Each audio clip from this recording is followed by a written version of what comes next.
தமிழ் உறவுகளுக்கு வணக்கம். திமுக வேட்பாளராக போட்டியிடுகிற பிரபல நடிகர் தேர்தல் பிரச்சாரத்தில் விரட்டியடிக்கப்பட்டார் என்ற தலைப்பில் இந்த காணொளியை காண்கிறோம்.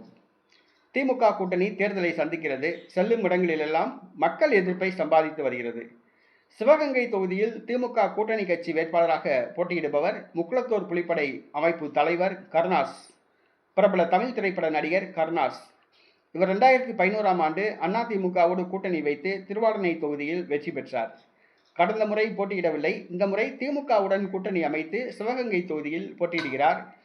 வெற்றி பெற்று விடலாம் என எதிர்பார்த்தார். ஆனால் அவருக்கு கூட்டணி கட்சிகள் ஒத்துழைப்பு தரவில்லை. தற்பொழுது பொதுமக்களும் அவரை எதிர்க்க ஆரம்பித்துள்ளனர். கடந்த முறை வெற்றி பெற்ற திமுக வேட்பாளர் தொகுதி பக்கம் எட்டி பார்க்கவே இல்லை. தற்பொழுது திமுக சின்னமான உதயசூரியன் சின்னத்தில் போட்டியிடுகிற கருணாஸ் பொதுமக்களால் விரட்டியடிக்கப்படுகிறார்.